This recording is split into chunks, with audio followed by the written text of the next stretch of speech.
महाराष्ट्राच्या राजकारणात आणि गुन्हेगारी क्षेत्रात गेल्या अनेक दिवसांपासून नाव आहे ते म्हणजे बीडचं. पण त्याच बीडचं नाव आता जगाच्या पाठीवर पोचलेलं आहे, कारण मूळची बीडची मात्र लहानपणापासून शिक्षण आणि सगळा सराव जो झालेला आहे तो पुण्यात झालेला आहे. ती प्रियांका इंगळे माझ्याबरोबर आहे, जिनं भारतीय खो खो संघाचं काल कॅप्टनशिप तिची होती खरं तर, आणि नेपाळच्या विरोधात तुम्ही यश मिळवलं म्हणजे वर्ल्ड कप जिंकलेला आहे.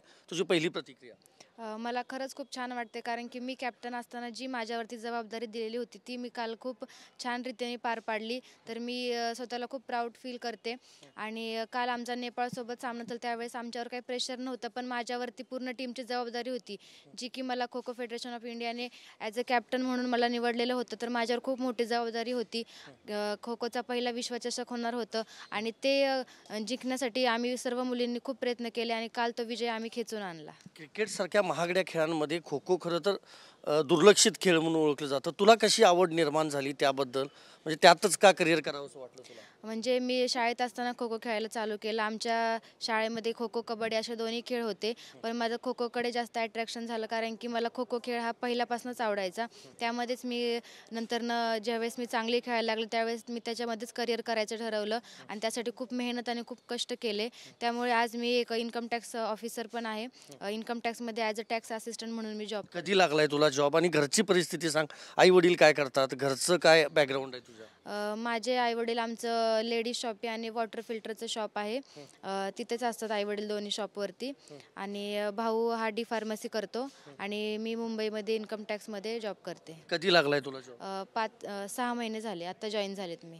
जॉब करत करत तू आताही सराव करतेस? हो, आता आम्हाला ज्यावेळेस टुर्नामेंट वगैरे असतात त्यावेळेस डिपार्टमेंट पण आम्हाला सपोर्ट करतं. आम्ही लेटर वगैरे दिलं की आम्हाला प्रॅक्टिससाठी तेवढं सुट्ट्या वगैरे असतात. पॉईंट्सचा प्रचंड फरक आहे नेपाळ आणि आपल्या टीममध्ये, तर ते अपेक्षित होतं की कसं यश? तसं अपेक्षित होतंच, कारण की पूर्ण 1 महिन्याचा कॅम्प आमचा जवाहरलाल नेहरू स्टेडियम इथं दिल्लीमध्ये झालेला होता. 60 जणांचा कॅम्प लागला होता, 60 मुलींचा. त्यामधनं बेस्ट 15 जणी निवडून काढल्या. पूर्ण महिन्यामध्ये आमची वेगवेगळ्या प्रकारची प्रॅक्टिस झालेली. सकाळी फिटनेस चालू असायचा, संध्याकाळी ग्राउंड प्रॅक्टिस चालू असायची. त्यामुळे आम्हाला माहिती होतं की नेपाळसोबतच फायनल होईल सिलेक्ट झाल्याच्या नंतरनं, आणि या अशा फरकाने होईल हे आम्हाला अपेक्षित होतं. या कोच आहेत तुझ्या, त्यांचं नाव काय आणि कशी मदत झाली त्यांची? ह्या कोच मुन्नी जून मॅम. तर त्यांनी आम्हाला खूप सपोर्ट केला. प्रत्येक वेळी आम्हाला त्या मोटिवेट करत राहिल्या आणि त्यांचं मार्गदर्शन आम्हाला चांगल्या रीतीने लाभलं. आप क्या बताएंगे, आपकी पहली प्रतिक्रिया?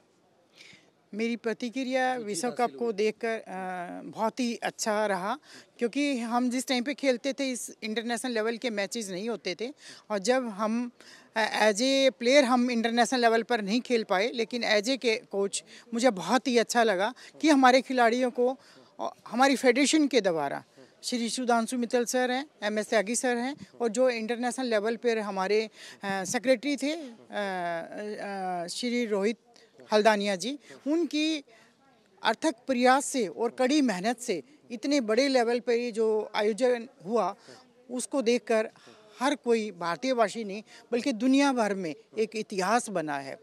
धन्यवाद हमसे बात करने के लिए. Video journalist Vinod Kumar sir, मी संदीप राजगोळकर, TV9 मराठी, नवी दिल्ली.